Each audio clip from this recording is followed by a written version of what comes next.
Muhtaram azizlar, aziz dindoshlar, yurtdoshlar, Allohga shukronalarimiz bo'lsin. Siz bilan biz ulug' va fazilatli kunlarga ham yetib keldik.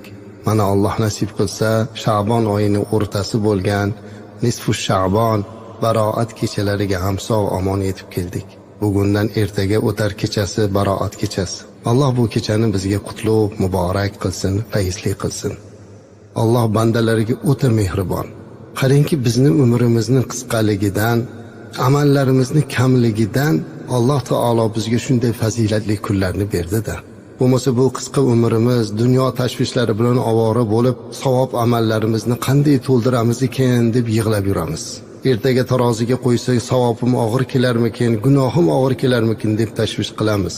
Lekin Alloh taolo qisqa umrlik bandasiga, bizlarga mana bunday fazilatli kunlarni berdi. Qadr kechalarini berdi.